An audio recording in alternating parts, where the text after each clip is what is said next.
इस कार्यक्रम के प्रसारण पुण्यार्चक हैं श्री राजेंद्र प्रसाद जैन, श्रीमती ममता जैन, श्री प्रशांत जैन, श्रीमती दिव्या जैन, पारस जैन, श्री भरत जैन, श्रीमती सौम्या जैन एवं समस्त परिवार मुंबई। कल आपके सामने अनित्य भावना का उपसंहार करते हुए स्पष्ट किया था, यदि उत्तम सुख को प्राप्त करना चाहो, उत्तम सुख का अर्थ कौन सा सुख होता है?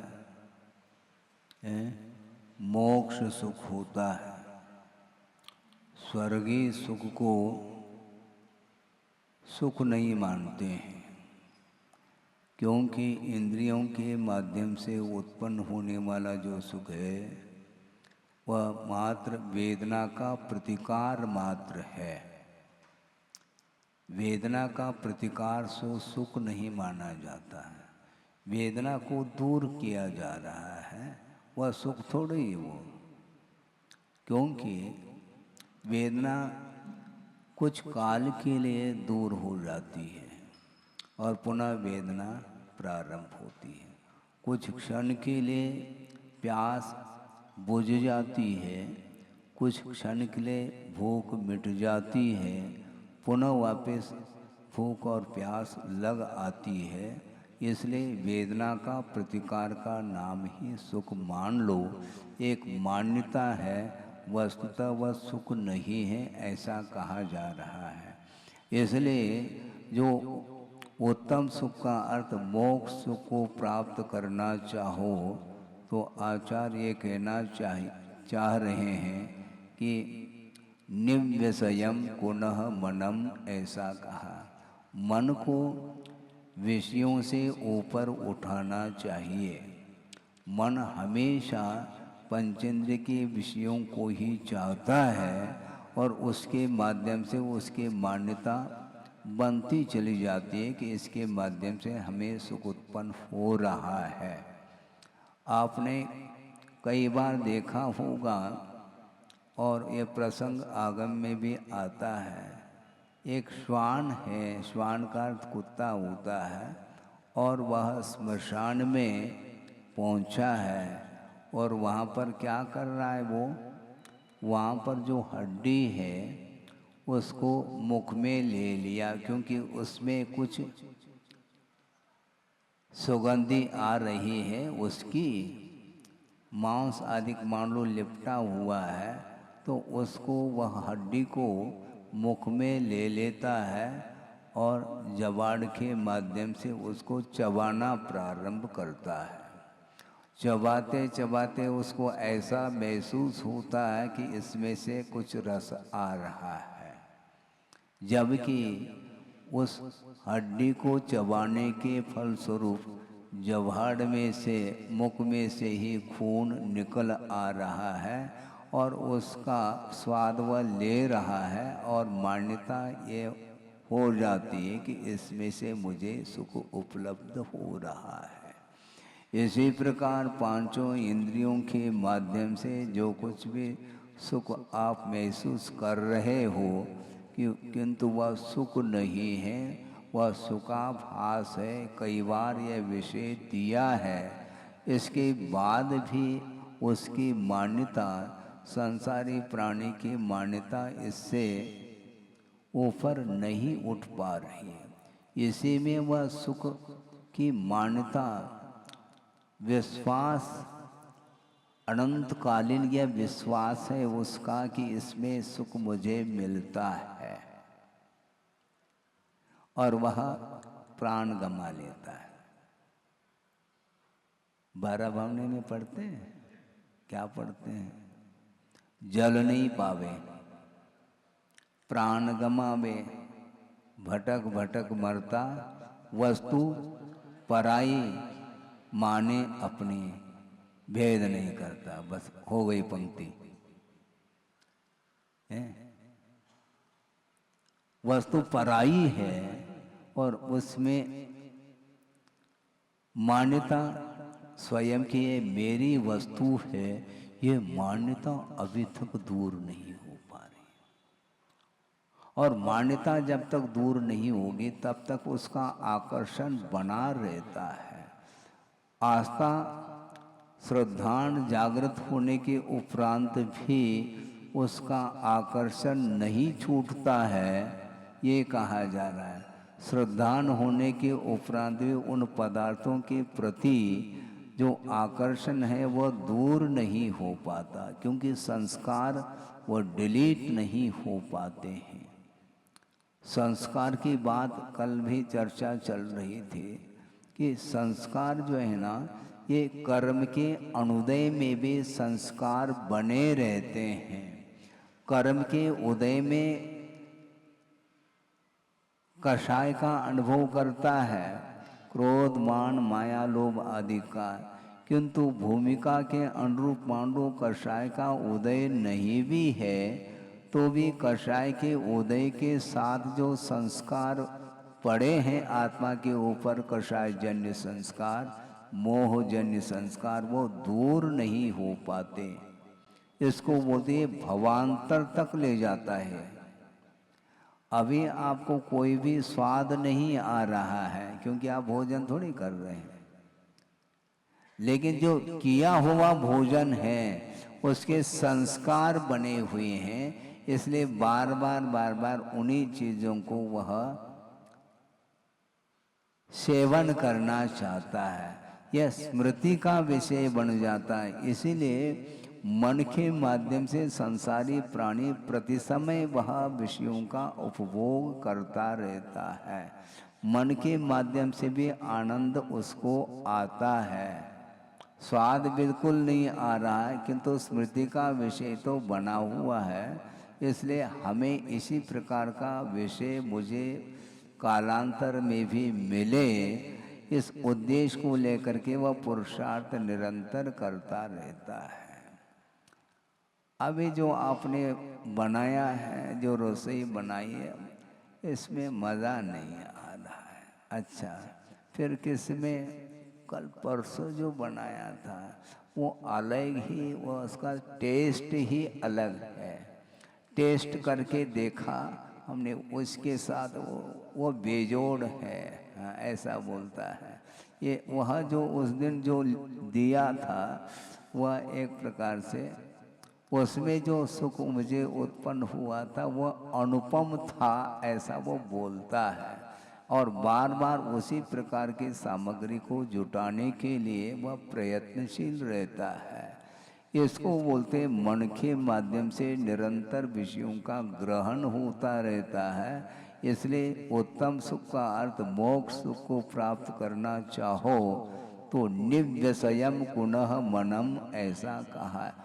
मन को विषय से ऊपर उठाओ, विषयाशा वशाती। तो महाराज ये तो आप अपनी बात कह रहे हैं, हम तो अपनी बात तो करेंगे, किंतु आप चाहेंगे तो आपके लिए भी तो वही परोसा जाएगा। हम उत्तम सुख का अनुभव करें और आपको सांसारिक सुख परोस दे, ऐसा थोड़ी होता है? ऐसा होता है क्या? आप चाहते क्या? भीतर से बोलो। भीतर से तो वही चाहते हैं, ऊपर से उसे बोल लेते। महाराज आप बोलो, हम हाँ भरते चले जाएंगे, किंतु मन में जो है सो है, उसको कौन नकार सकता है? बहुत कठिन। मन को विषय से ऊपर उठाना अत्यंत कठिन है। निरंतर आप साधना करते रहो तब भी किसी भी पल में, जैसा बोलते हैं ना, किसी भी पल में वैराग्य उपज सकता है, तो किसी भी पल में वैराग्य विनष्ट भी सकता है, नष्ट भी हो सकता है। इसलिए हमेशा श्रमण लोग अलर्ट रहते हैं और रहना चाहिए, ऐसा गुरुदेव का कहना है। परिचित व्यक्ति अपरिचित सा लगे, ये कहा जा रहा है। और आप लोग परिचय देना चाहते हैं, महाराज ये हमारे अमुक व्यक्ति हैं, अमुक व्यक्ति हैं। भैया तुम अपने मेजॉरिटी में रहो, तुम जो करना तुम जानो। यहाँ पर परिचय क्यों देना चाहते हैं? नमोस्तु करो। नमोस्तु तो बाद में करता है या उसी के साथ ऐड रहता है, महाराज नमोस्तु हम वहाँ से आए हैं, उसी के साथ वह जुड़ा हुआ रहता है। मुख्य समाचार तो रहता है, कहाँ से प्रारंभ करूं, पहले कहीं से प्रारंभ करता है और अंत में मुख्य समाचार के माध्यम से उसको समाप्त करता है। उसके बिना वह बुलेटिन समाप्त नहीं होता। हाँ, प्रारंभ, क्योंकि एकदम डायरेक्ट कहना अच्छा नहीं है, पहला रास्ता बना ले फिर बाद में धीरे धीरे पहुंचेंगे। इस प्रकार उसके वो रहते हैं, इसलिए हम सब सुनते रहते हैं, कर क्या सकते हैं, दो कान हैं, सुनना तो पड़ेगा अपने को। अपने अपने भाव को लेकर के संसारी प्राणी आता है और धार्मिक क्षेत्र में भी वह अपनी बात को भूलता नहीं, जबकि भूलने के लिए कहा जा रहा है जब तक आपका मन विषयों से ऊपर नहीं उठेगा तब तक मोक्ष सुख की बात नहीं करो, वो मिलने वाला नहीं है, ये कहा जा रहा है। इस प्रकार कल जो है अनित्य भावना का वह विषय पूर्ण किया था मतलब कथन के अपेक्षा से, प्रतिपादन के अपेक्षा से वह विषय पूर्ण हुआ, किंतु निरंतर आपको अनित्य भावना के विषय में सोचना ही चाहिए। नहीं सोचेंगे तो निश्चित रूप से मन वहीं पर चला जाएगा जहाँ पर जाना चाहता है, उसको कंट्रोल करिएगा। वो प्रयोग करना बहुत कठिन होता है। कुछ ही क्षण के लिए वो धार्मिक क्रियाओं को करने के लिए अवसर मिलता है, उसमें भी वह उसमें प्योरिटी नहीं आ पाती। शुद्ध धर्म ध्यान करना, किसी भी प्रकार से विषयों को याद नहीं करना उस समय। महाराज वो तो विषय तो आते हैं अपने आप आना अलग वस्तु, किंतु लाना नहीं चाहिए। क्योंकि एक बार यदि मान लो किसी भी पदार्थ का संबंध उपयोग के साथ हो जाता है, फिर वह स्मृति का विषय बनता है। इसलिए हाइकू में गुरुदेव ने कहा है कि गे चिपके, अपने अपने गे चिपके, ज्ञान चिपकाता तो स्मृति हो आती।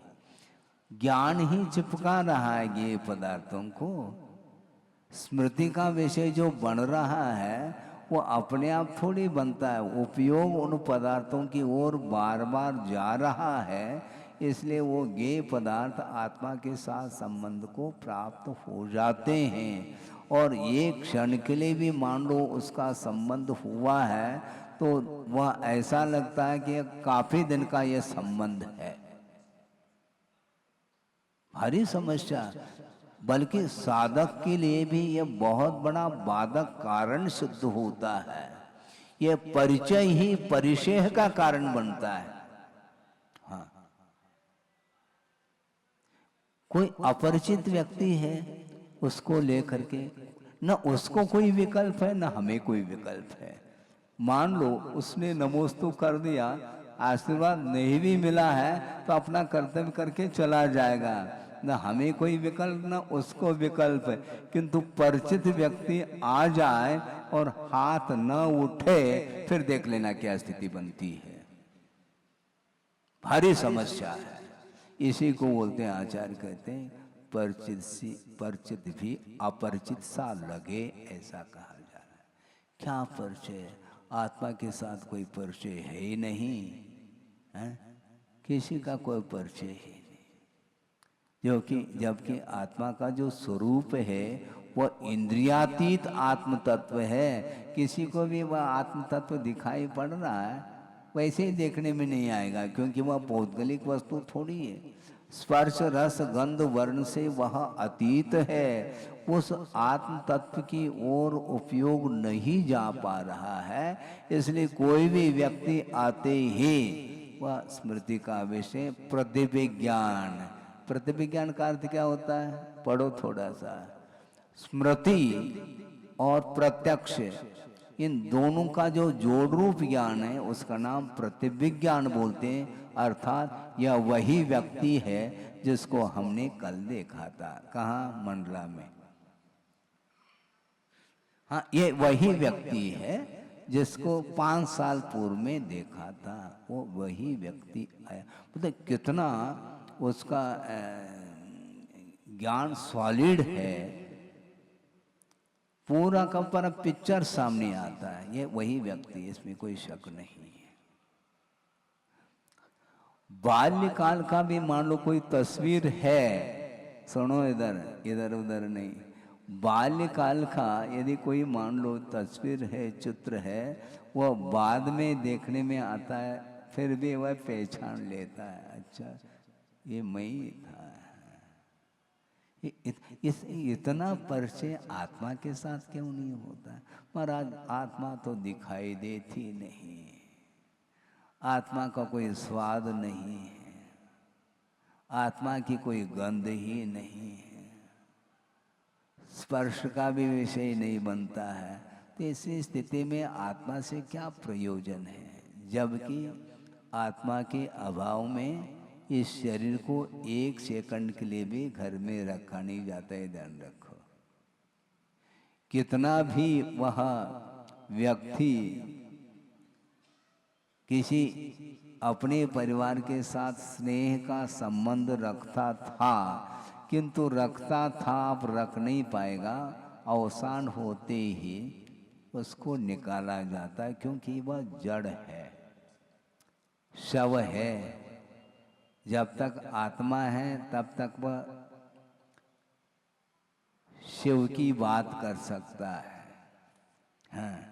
और शिव अर्थात आत्म तत्व उसमें से निकल गया, अब शव हो गया, और शिव की कौन बात करेगा? संभव नहीं है। ये सब सोचो, विचार करो, 5 इंद्रियों के माध्यम से वही, सिवाय पौद्गलिक पदार्थ के अलावा कोई भी विषय पकड़ में नहीं आता है।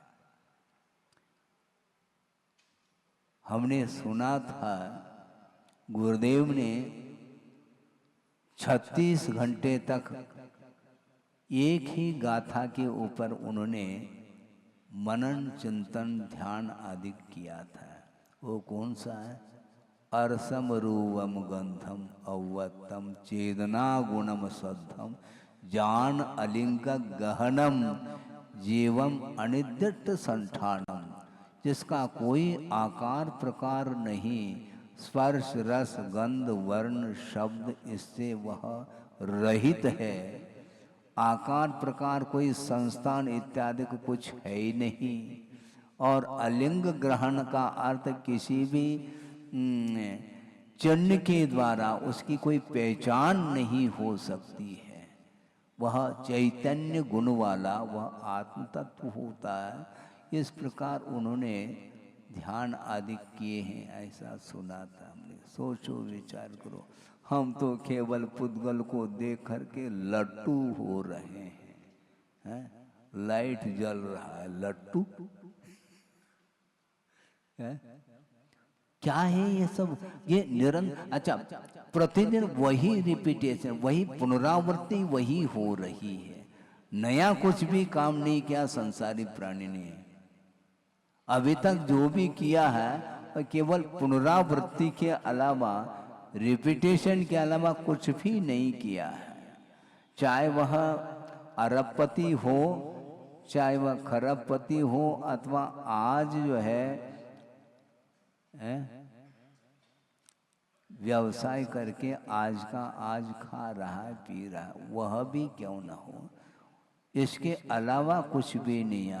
खाना पीना सोना, बस कमाना, उसी के लिए कमाया जाता है, और उसी के लिए कमाने के लिए वह समय को गमा रहा है? और अच्छा दीर्घ जीवन जिया है इसने, दीर्घ काल, दीर्घ आयु, चिरंजीव। अच्छा, चिरंजीव का अर्थ क्या? चिरकाल तक जीवो, ये इसका अर्थ है। चिरंजीव का अर्थ वह पुत्र का प्रतीक बना है वो एक्चुअल में, और रूढ़ हुआ है। चिरंजीव का अर्थ और कुछ नहीं, चिरम जीवतु इति चिरंजीव, चिरकाल तक जिए, जियो बेटा, ये है वहाँ पर अर्थ। लेकिन चिरकाल तक जी करके भी उसने किया क्या जीवन में? कुछ भी नहीं किया, उसको गमाया है। इसलिए वस्तु के स्वरूप को जानते हुए भी वह अनजान बन बैठा है, जान नहीं पाता। इसलिए अनित्य भावना का स्वरूप यहाँ पर कथन किया गया 20-22 गाथाओं के माध्यम से। अब यहाँ पर अशरण भावना का वर्णन आचार्य कर रहे हैं। 9 गाथाओं के माध्यम से अशरण भावना का वर्णन किया जा रहा है। तत् भवे किम शरणम जत सुरिंदान दिसदे विलवो हरिहर बंभादिया काले नय कवलिया जत्थो तत् भवे किम शरणम। इस संसार में क्या शरण है? न किमपि। क्या शरण? कौन शरण है? कोई नहीं। क्यों? जत सुरिंदान दिसदे विलवो, जो संसार में सुरेंद्रों का भी देवेंद्रों का भी विलय देखा जाता है, वहां पर किसके शरण जाए हम? सबसे महत्वपूर्ण संसार में वह पद माना जाता है, इंद्रों का जो पद है, अहमेंद्र है, इंद्र है, आदि आदि, इनका भी जब विलय देखने को मिल रहा है तो मैं किसके शरण जाऊं? कोई भी शरण नहीं है। इस प्रकार चिंतन करना चाहिए। हाँ। किसके शरण जाना? 4 ही शरण हैं। चत्तारि शरणम पवज्झामि, 4 के शरण में जाता हूँ, 400 के नहीं, 4 ही शरण।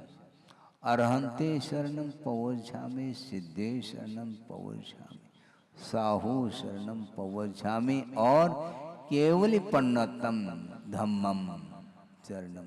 केवली प्रणीत जो धर्म है उस धर्म के शरण जाता हूँ। इस प्रकार प्रतिदिन हम बोल रहे हैं, किंतु बोलते हुए भी किसके शरण हम जा रहे हैं? सोचो, विचार करो। नहीं आता समझ में, लेकिन फिर भी समझने का हमें पुरुषार्थ ही करना है। बिना पुरुषार्थ अपने आप कोई भी कार्य संपादित नहीं हो सकता। चाहे वह लौकिक संबंधी कार्य हो, चाहे वह परमार्थ संबंधी कार्य हो, प्रत्येक कार्य को करने के लिए लगनशीलता के साथ अपने को पुरुषार्थ करना होगा। जिसका जैसा स्वरूप है उसको उस रूप में पहले श्रद्धान का विषय बनाना चाहिए, और श्रद्धान का विषय बनाने के उपरांत उसी के अनुरूप आचरण करने का भी पुरुषार्थ करना चाहिए। तब कहीं जाकर के वह विषयातीत अवस्था हमें प्राप्त हो सकती है। अन्यथा कोई भी शरण नहीं है। किसके शरण जाना? मैं अकेला हूं, कोई मेरा संबंध ही नहीं, कोई संबंध। इस निरंतर इस प्रकार जो चिंतन करेगा वो किसी भी व्यक्ति को देखे उसका उसके ऊपर कोई असर नहीं आएगा। आकर्षण समाप्त हो। शरीर है, और शरीर से जब देवेंद्र तक, सुरेंद्र, नरेंद्र, ये सब जो है ना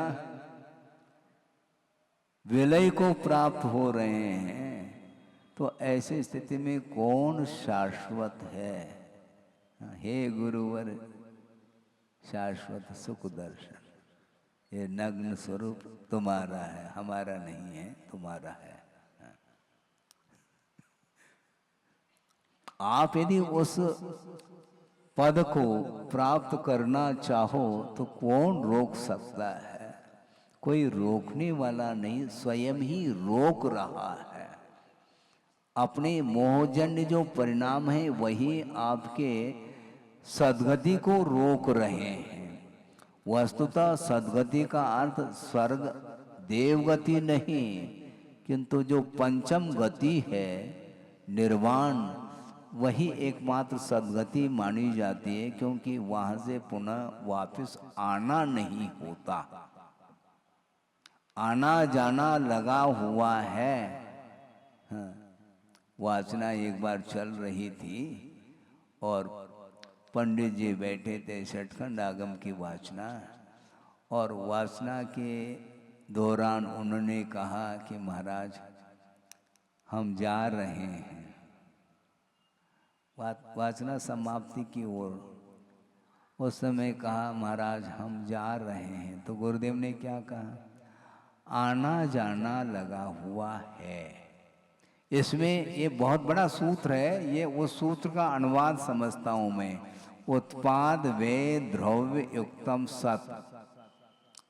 आना अर्थात उत्पाद, जाना अर्थात व्यय, लगा हुआ अर्थात ध्रुव, और है का अर्थ सत है। द्रव्य की अपेक्षा से पदार्थ अविनश्वर है, और जो आना और जाना ये जो है पर्याय की एकमात्र स्थिति है। पर्याय की विवक्षा में नव नवीन पर्याय अवस्थाएं उत्पन्न होती है, उसको ले करके यह आकर्षित होता चला जाता है। ये नौ कर्म का चक्कर जो है ना, ये छूटता नहीं, भयंकर रूप है। एक छोटा सा लड़का है और बहुत सुंदर है। आपको देख करके आपका आकर्षण उसके प्रति बढ़ रहा है, और एक कुरूप है तो देखना नहीं चाहेगा, जबकि दोनों तो वो एक पर्याय ही है। दोनों एक पर्याय तो है, लेकिन उसको तो नीचे रखना नहीं चाहता। कांच में बंद करके रख दें उसको, ऐसा लगता है उसको कि इतना सुंदर है, कितना सुंदर है। कोई सुंदर, कोई पर्याय है, वो शाश्वत नहीं है। वह वृक्ष हरा भरा कब तक रहेगा?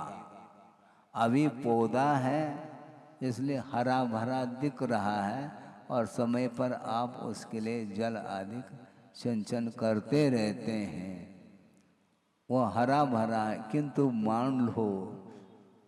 मान लो वह धीरे धीरे धीरे वह वृक्ष का रूप ले लेता है, और वृक्ष वह मान लो 150 साल हुए, 400-500 साल का हो गया, 1000 साल का हो गया मान लो, तो वो बूढ़ा हो गया वो भी, और धराशायी होता है। इसी को बोलते हैं विलय को प्राप्त होना, इसका यह स्वरूप है।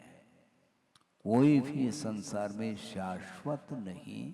द्रव्य के अपेक्षा से भले ही उसमें नित्यता देखने में आती हो, किंतु पर्यायों की अवस्थाओं के अपेक्षा से उसमें किसी भी प्रकार से नित्यता देखने में नहीं आती।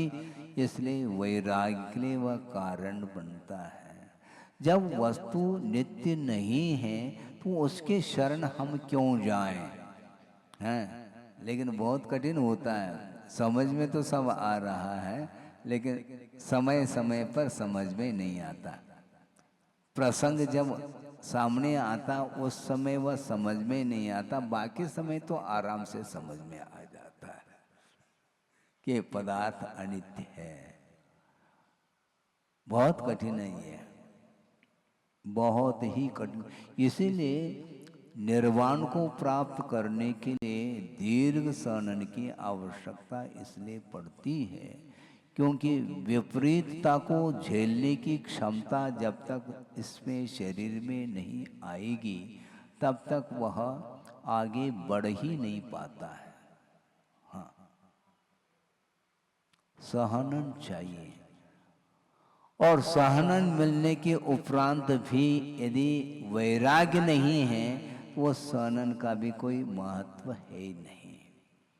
ममत्व भाव का त्याग होना चाहिए, क्योंकि कल भी कहा था कि महामोह ऐसा का मोह जो है ना बलिष्ठ है, वह बहुत समर्थशाली, वह एक परिणाम है जिसके कारण वह आत्म तत्व के पास शक्ति, अनंतात्मक शक्ति होते हुए भी वह आवरणित हुई है।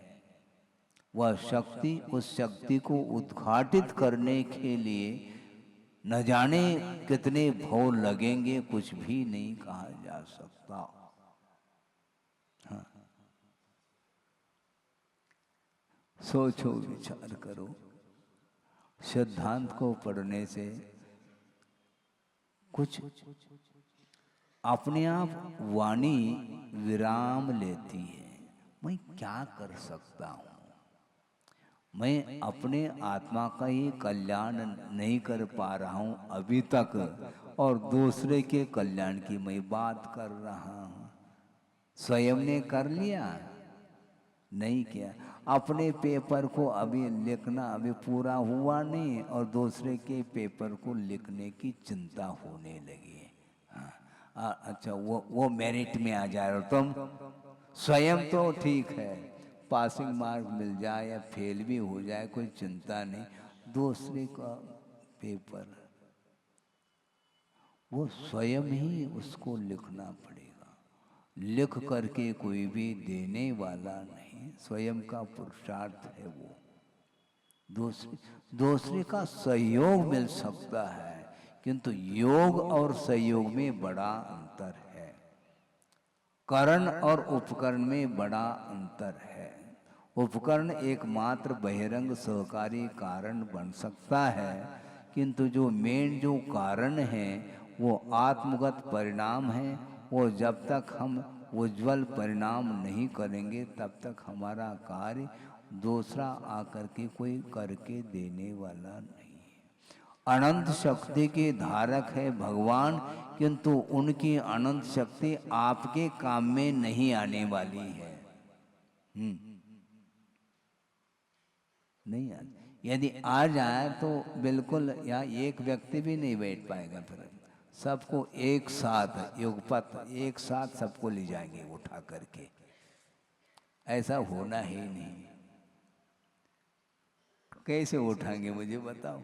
वो क्रेन है क्या? क्रेन से जो है ना 150 टन का मान लो कोई वेट है पदार्थ, उसको उठाया जा सकता है। तो इस प्रकार कोई उठाने वाला है क्या? है? और मोह का इतना वेट जबरदस्त है, वो उठ ही नहीं सकता दूसरे के द्वारा। स्वयं ही उठ सकता है। स्वयं अपने ही परिणामों के माध्यम से वह मोह का बंद किया, मोहनी कर्म का, तो उसकी निर्जरा, उसका संवर वह स्वयं ही करेगा, करके नहीं दे सकते हैं। बताया जा सकता है कि इस प्रकार रास्ता है, इस प्रकार चलोगे तो तुम्हें मंजिल मिल सकती है, किंतु मैं चल करके आपको पहुंचा दूं ऐसा संभव नहीं है। आपको ही स्वयं ही करना पड़ेगा। इसलिए जब अनित्य है तो सुरिंदान जीसदे विलवो जथ भवे। जिस संसार में इंद्रादिकों का भी विलय देखने में आ रहा है, और कौन? हरिहर बंभादिया। हरि अर्थात कृष्ण लिया है टीकाकार ने, हर अर्थात ईश्वर लिया है, और ब्रह्मा है, विधाता है। ये सारे सारे विशिष्ट अन्य लोगों के अपेक्षा से विशिष्ट बल रखने वाले बलशाली व्यक्ति माने जाते हैं, किंतु ये सारे सारे कालेन कवलिया जथ, काल ने इसको कवल बना लिया है, तो ऐसी स्थिति में हम किसके शरण जाएं? कोई शरण है ही नहीं। हाँ हाँ, प्रवेश करते हैं। नहीं, चिंतन तो कर सकते हैं, क्योंकि ज्ञान की वह परिणति है। महसूस क्या होता है ये मुख्य है। सुनो सुनो, वस्तु तो आत्मा के प्रदेश केवली भगवान के, वो आत्म प्रदेश समुद्घात के समय पर प्रत्येक जीवात्मा में वह आत्म प्रदेश प्रविष्ट होंगे, लेकिन उनका, उन आत्म प्रदेशों का आपके आत्म प्रदेश के साथ क्या तादात्म्य है? बोलिए आप। कोई तादाद, सुनो, तादात्म्य नहीं है तो वह संवेदन आप क्या करेंगे? जिस समय आप बोल रहे हैं इस समय भी आत्म प्रदेश उनके आ सकते हैं। आप क्या फील कर रहे हैं? जिस समय आप भोजन कर रहे हैं उस समय उनके आत्म प्रदेश आ गए। और स्वाद हम भोजन का ले रहे हैं कि उनका कोई स्वाद आ रहा है? क्या महसूस हो रहा है मुझे बताओ आप। बड़े बड़े योगी तो योगी होते हैं, बड़े छोटे की परिकल्पना है ही नहीं वहां पर। जो साधक होता है वही योगी माना जाता है। वस्तुतः संवेदन जो होता है, हमने कई बार आगम के अनुरूप रखने का प्रयास किया और गुरुदेव ने किया है, उसी को दोहराया है हमने। वो ये है कि पर पदार्थ को जानना अलग वस्तु, और संवेदन जो होगा वह पर का नहीं हो सकता। ये क्लियर है, ये श्रद्धान का विषय बनाना चाहिए। संवेदन दूसरे का नहीं, संवेदन स्व का होगा, और अतीत अनागत का नहीं होगा, वर्तमान का होगा। केवल ज्ञान में केवली भगवान के लिए उनके स्वयं के अतीत के अनंत पर्याय उस केवल ज्ञान में अवतरित हो रहे हैं, जो हो चुके हैं वो, और होने वाले भी पर्याय, किंतु उनका कोई संवेदन नहीं। अतीत में अनंत बार निगोद गया है, अनंत बार नारकी बना है, अनंत बार देवादिक पर्यायों को भी प्राप्त किया है। इसके बावजूद भी वह ज्ञान का विषय बनकर के रह रहा है, किंतु संवेदन वर्तमान का है। यदि अतीत का संवेदन उन्हें होने लग जाए तो सबसे ज्यादा दुखी तो वही हो जाएंगे, क्योंकि आपके अनंत पर्याय आपके बुद्धि के विषय तो हो नहीं रहे, और उनके लिए वो बुद्धि के विषय बन रहे हैं। सबसे ज्यादा दुखी होना चाहिए यदि संवेदन होता है, तो संवेदन नहीं हो सकता है। ज्ञान का विषय बन जाएगा, कोई दिक्कत थोड़ी है। हाँ, कोई भी रहो है?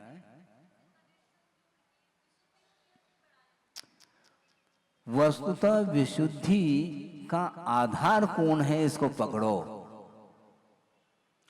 आत्मगत परिणाम ही है, और उनका आलंबन भर लिया आपने। निषेध नहीं कर रहा हूं, किंतु उनका आलंबन लेने के बाद भी वह क्षण मात्र में विशुद्धि समाप्त क्यों हो रही, यह प्रश्न है।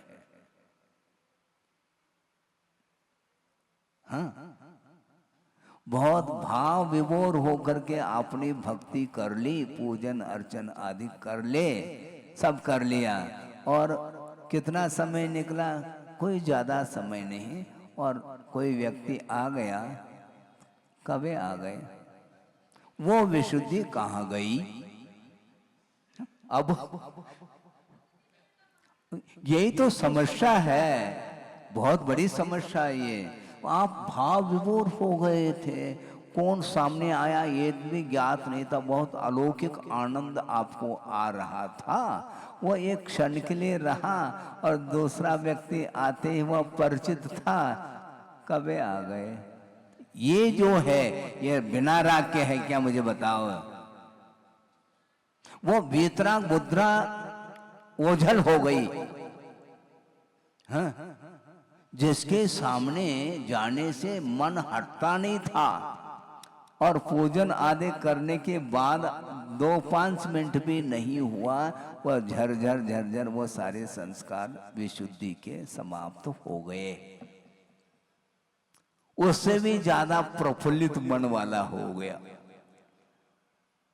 और उसके साथ घंटों मन लग रहा है।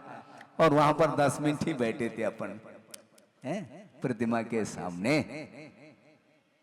कोई भी हो, चाहे श्रवण बेलगुला की हो, चाहे बड़े बाबा की प्रतिमा हो, कोई प्रतिमा हो, यहां तक कि अतीत में संसारी प्राणी ने अकृत्रिम चैत्यालयों की वंदना भी करी है और सागरोपम आयु तक वो सारा दृश्य उसे देखने को मिला है।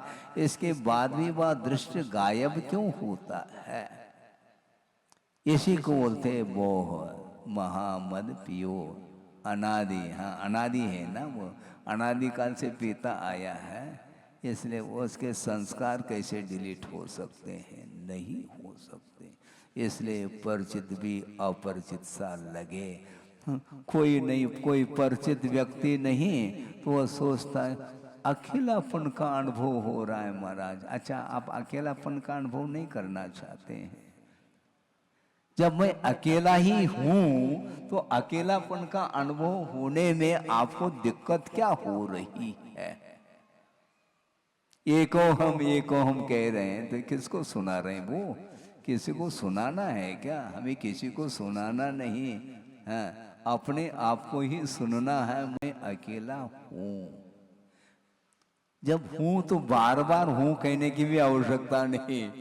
एको हम इसके माध्यम से जो ध्वनि निकल रही है उससे भी वो आकर्षित होता चला जा रहा है। मतलब उसमें भी उसके लिए विषय ही मिल रहा है, कर्णेंद्रिय। मैं अकेला हूं, बस हो गया ना। अब क्या इससे, क्या इसमें महसूस नहीं होता क्या? एको हम, अब इसमें क्या कुछ और मिल रहा है क्या? क्या मिल रहा है? मिलना जुलना कुछ भी नहीं है, लेकिन बार बार उन्हीं विषयों को दोहराता चला जाता है। ये दोहरे आते चले जाते हैं, बहुत कठिन है। केवल कथन करना अलग वस्तु है, किंतु महसूस करना बहुत कठिन है। जब सुरेंद्र देवेंद्र जिसको बोलते हैं, सागरोपम आयु के साथ समय व्यतीत किया, इसके बाद भी आचार्य कहते हैं चलो कहाँ, लोग के बाहर तो नहीं भेज रहे, कहाँ जिस आयु का तुमने बंद किया है उधर चलो। हाँ, यहाँ जाना पड़ेगा। फिर ये ठाट बाट, पुनः वापिस वही ठाट बाट। ये ठाट बाट क्या है? ये वो तात्कालिक था। आपकी उम्र के अपेक्षा से काफी उम्र बड़ी है वो उम्र, लेकिन सागरोपम आयु होते हुए भी अनंत तो नहीं है वो। अंत आएगा, अंत आएगा तो ले जाएगा, खत्म। नया चित्र, पिक्चर नया लगेगा, सीरियल वो समाप्त हो गया, पुराना अब नया आ गया। अब उसमें अतीत का सब कुछ, वह सागरोपम आयु के साथ जो कुछ भी ठाट बाट सुख का अनुभव किया था, वह सब समाप्त हो गया और पुनः नीचे आया है। तो नीचे आया तो उस प्रकार का सुख तो मिलेगा नहीं, वो मिलना ही नहीं है। ये विशुद्धि बढ़ाना ये खेल नहीं है। विशुद्धि के लिए बहुत, इसीलिए आचार्य कहते हैं अभीक्ष्ण सम्यक, वो है ही नहीं। सम्यक के दो अर्थ लिए हैं, एक सम्यक का अर्थ संसार से भीति और एक सम्यक का अर्थ धर्मानुराग। ये दो लिए हैं। धर्म के प्रति अनुराग होना चाहिए। अपना कोई व्यक्ति आ जाता तो चिपक जाता है और क्या बोलता, धर्मानुराग है, गलत बात है। ऐसा धर्मानुराग इतना संकीर्ण होता है क्या? कोई भी व्यक्ति हो यदि गुणी है, उसको देख करके आपका मन प्रफुल्लित होना चाहिए, तब तो वह एक विशाल हृदय वाला माना जाता है।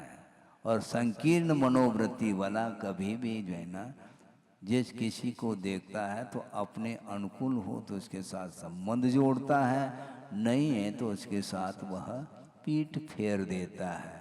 ये जो है वस्तुतः ये विशुद्धि नहीं है। विशुद्धि का तो आप समझ क्या रहे हैं? विशुद्धि का तो सीधा सीधा हम ये पूछना चाहते हैं आपने, क्योंकि आपने जिज्ञासा रखी, प्रसंग बनाया है। अब उसको आगम के माध्यम से हमें समझना है। ये विशुद्धि 5 भावों के अपेक्षा से सोचते हैं तो किस भाव के अंतर्गत आता है? ये विशुद्धि किस भाव के अंतर्गत आती है? बोलो, एक दूसरे को क्यों पूछ रहे हैं? हाँ, ओदैया बंदियारा औदैक भाव है, ये ठीक है। वह कषाय की मंदता है, उसके आगे विकास के लिए उसके लिए गुंजाइश है, किंतु उद्देश्य यदि विकास को लेकर के है तो विकास उसका होगा। कषाय को मंदतर मंदतम बनाया है, किमर्थम? यह प्रश्न लागू होता है। आपने क्यों बनाया मंदतम? इसलिए बनाया क्योंकि वर्तमान में जो वैभव है वह इतना सा है, इसमें हमारा पेट नहीं भर रहा है, इसलिए विशुद्धि के माध्यम से उसको प्राप्त करना है जो यहाँ पर वह सुख नहीं मिलता है। इसके लिए उसने कषाय को मंद किया। और ये विशुद्धि किस काम की है मुझे बताओ, बोलो। क्योंकि क्षोभम भाव ही संवर और निर्जरा के लिए कारण है। दर्शन मुनि और चारित्र मुनि का जब क्षोभम होता है, उसके फलस्वरूप उसको सम्यक की उत्पत्ति अथवा चारित्र की उत्पत्ति होती है।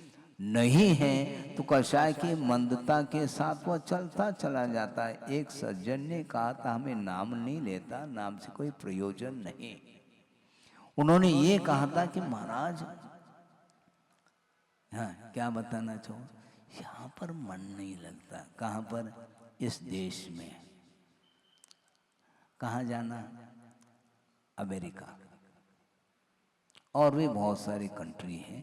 वहाँ पर महाराज ऐसा लगता है बिल्कुल शांत वातावरण लगता है, क्योंकि अच्छे लंबे लंबे चौड़े चौड़े जो क्लीन एकदम रास्ते हैं, बड़े बड़े बिल्डिंग हैं। वहाँ पर एक दिन का भी देखने को नहीं मिलता। वहाँ पर नाले इत्यादि जो वहाँ पर, यहाँ पर ये क्या है? ये कुछ नहीं है, है ना?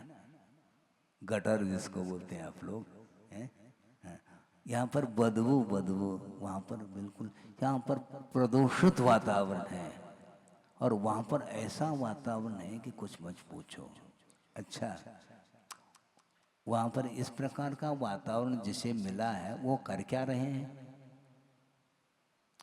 जिन्हें जैन कुल नहीं मिला है और ये जो वैभव उसे प्राप्त हुआ है, उसके माध्यम से उनका वो किस क्षेत्र में विकास हो रहा है? कुछ नहीं वहां पर, सिवाय भौतिक क्षेत्र का ही वो एकमात्र वातावरण है। हाँ बिल्कुल। यदि इससे भी ज्यादा चाहो तो भोगभूमि में पहुंचो, क्या दिक्कत है? वहां पर भोगभूमि में 1 पल्य 2 पल्य 3 पल्य हैं, पल पल में सुख है वहां पर। और उससे और ज्यादा बढ़ना चाहो तो फिर देवगति में पहुंच जाओ। सागरोपम आयु तक किसी भी प्रकार से शारीरिक दुख नहीं वहां पर है, वहां पर रोग नहीं। डॉक्टर साहब आप क्या करोगे? आपकी दवाई नहीं बिकेगी। वहां पर पेशेंट है नहीं है? क्या करेंगे? दवाई काम में नहीं है। कोई शारीरिक दुख नहीं, लेकिन शारीरिक दुख से भी भयानक मानसिक दुख का अनुभव करता है। सागरोपम आयु तक जो सामान्य जो पर्याय को लेकर के उत्पन्न हुआ है, वो जो देव है वो इंद्र के अधीन हैं, तो उसका जो दुख है वह पीड़ा कहीं नहीं जा सकती। स्वतंत्रता का अनुभव नहीं, वो जो कहेंगे वो करना। वाहन जाति के देव, अभियोग्य देव, वहां पर हम बनो, हाथी बनो हाथी, घोड़ा बनो घोड़ा बनो, और उस पर वह सवार होकर के चले जाए। हालांकि शारीरिक कोई दुख नहीं है, इसके बाद भी वो जो पीड़ा है, मानसिक पीड़ा, वो भयानक है। इसलिए वहाँ पर जाने के उपरांत भी कोई सुख है नहीं। इसलिए विशुद्धि अलग वस्तु है।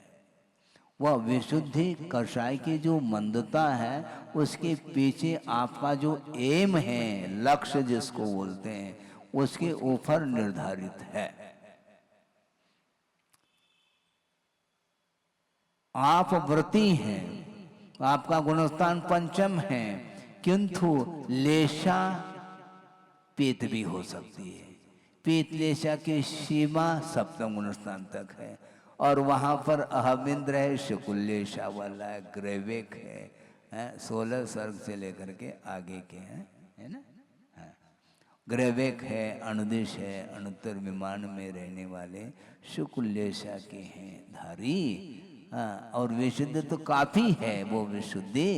इसके उपरांत भी असंयम का ही संवेदन होता है। निर्जरा कर सकते हैं, वो संवर कर सकते हैं। पंचम गुणस्थान में जो संवर और निर्जरा होती है, क्या इस अनुपात से वो कर सकते हैं क्या? तो लेशा तो परम शुक्ल लेशा है महाराज, लेशा तो है, विशुद्धि काफी है। अपनी विशुद्धि की चर्चा करी, हमने सोचा विशुद्धि ले लो।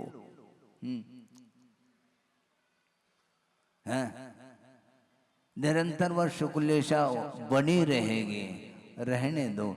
किंतु असंयम का जो प्रभाव है, उसके माध्यम से गुणस्थान में जो परिवर्तन है, वह कषाय के उदय के साथ उसका संबंध नहीं, कषाय के उपशम क्षय क्षोपशम के साथ संबंध रखता है।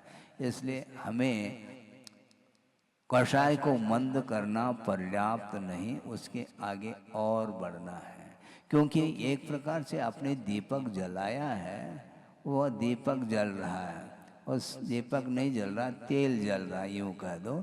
और जलते जलते जलते वह दीपक बिल्कुल टिम टिम टिम कर रहा है, एकदम नीलिमा छा रही है उसमें, और तुरंत तेल अथवा घी डाल दिया, यथावत पुनः उद्दीप्त हो जाता है। उसी प्रकार विशुद्धि बढ़ गई बढ़ गई बढ़ गई और गई, समाप्त। पुनः तीव्रता के साथ परिणाम हो जाते हैं। इसलिए विशुद्धि बढ़ाने के पीछे आपका इरादा क्या है, आपका क्या लक्ष्य है, प्रयोजन है, अभिप्राय क्या है, यह महत्वपूर्ण है। इसलिए शरण किसका लेना? विशुद्धि तो बढ़ गई, किंतु विषयों का ही वह सहारा ले रहा है। बहुत अच्छा विषय है। शुक्ल लेशा वाला भी ग्रहण करता है, और ग्रहण करना ही एक प्रकार से इच्छा है। क्या कह रहा हूं? हाँ, चित्र दिखाया है शुक्ल लेशा के लिए। पका हुआ जो फल है आम आदि, वह नीचे गिर गया है, तो वह उठा रहा है। तो उठाने का अर्थ क्या? इच्छा तो है। उस प्रकार की आकुलता नहीं जो कृष्ण लेशा के अंदर आकुलता होती है। उस प्रकार की आकुलता तो नहीं है, किंतु ग्रहण का जो भाव है वो क्या है, हम ये पूछना चाहते हैं। वही औदैक भाव है, वही औदैक भाव है। वहां पर देवों में जो मानसिक जो आहार होता है, वह एक सागर के पीछे 1000 वर्ष है। तो 33 सागर के आयु जिसकी है, 33,000 वर्ष के बाद, ठीक कह रहा हूँ, 33,000 वर्ष के बाद एक बार वह ग्रहण करता है। इसका तो उस समय आकुलता हो रही, तभी तो ग्रहण किया जा रहा है। हाँ, ग्रहण करने का नाम ये आकुलता, बिना इच्छा के वह ग्रहण नहीं कर सकता है। यदि बिना इच्छा के ग्रहण कर लें तो बिफोर भी ग्रहण कर लेना चाहिए, वो नहीं कर सकता है। और उतना काल व्यतीत होते ही वह श्वासोच्छ्वास की क्रिया भी चालू हो जाएगी कुछ क्षण के लिए, और वह मानसिक आहार भी वह ले लेता है। तो ये लेना क्या है, यही औदैहिक ग्रहण करना, ये अपने आप में धर्म ज्ञान नहीं, ऐसा हमारा कहना है। हमारा मतलब आगमकारों का कहना। हाँ, होंगे ना, संकलेश के भी कई भेद होंगे, संकलेश के भी असंख्यात लोक प्रमाण भेद है, तो विशुद्धि के भी असंख्यात लोक प्रमाण भेद है, क्या दिक्कत है? लेकिन वह औदैहिक भाव ही माना जाएगा ना, क्योंकि औदैहिक भाव के जो 21 भेद गिनाए हैं उसमें 6 लेशाओं का समावेश है, इसलिए उसको क्षोभ्रम भाव के अंतर्गत ले नहीं सकेंगे। क्षोभ्रम भाव के भेद तो 18 किए हैं, ये विशुद्धि को हम क्षोभ्रम के भाव के अंतर्गत ले लें क्या? नहीं है। हाँ, ले ठीक है ना, तो विशुद्धि लब्धि अभावी को भी प्राप्त होती है, क्या लेना देना उससे? भव्वा भव्येषु सामन्ना, भव्य हो अथवा अभव्य हो, उसके पास में वह क्षोभ्रम लब्धि है, विशुद्ध लब्धि है, देशना लब्धि और प्रायिक लब्धि, ये सारा सूक्ष्म विषय है। ये होने के उपरांत भी वह कर्ण लब्धि में उसका प्रवेश संभव नहीं। हाँ, इसलिए क्षोभ्रम नहीं हो सकता। और कोई भी बने, मूल ये है, यदि वह सम्यक दर्शन के अभिमुख यदि है तो बात अलग है, नहीं है तो नहीं। संज्ञाएं जिस समय जागृत होती हैं, उस समय वह किस भाव के अंतर्गत लेंगे इन संज्ञाओं को, हम एक पूछना चाहते हैं। ये सारी संज्ञाएं औदैहिक भाव है, इसलिए उन्होंने पापप्रद ऐसा कहा कुंद देव ने। आहार संज्ञा, भय संज्ञा, वासना और परिग्रह, ये चारों संज्ञाएं पापप्रद हैं, ऐसा कहा। सन्नाओ तिलेसा इंदी वसुदाय अत्तरुद्धानी नानम च दुःखवोत्तम मोहो पावक पदा होती, ऐसा कह रही। ये पाप प्रद हैं संज्ञाएं। आर संज्ञा तो कुछ क्षण के लिए है, और वासना जागृत हो जाए और परिग्रह जागृत हो जाए संज्ञाएं, इसको पकड़ना बहुत कठिन है। परिग्रह संज्ञा को कैसे पकड़ेंगे आप बताओ? विशुद्धि के साथ है? भूमिका तो है, आप भूमिका करके टाल नहीं पाओगे आप। सुनो, उस भूमिका के साथ वह यदि संज्ञा है, वो आर ध्यान के लिए कारण बनती है। इस कार्यक्रम के प्रसारण पुण्यार्चक थे श्री राजेंद्र प्रसाद जैन, श्रीमती ममता जैन, श्री प्रशांत जैन, श्रीमती दिव्या जैन, पारस जैन, श्री भरत जैन, श्रीमती सौम्या जैन एवं समस्त परिवार, मुंबई।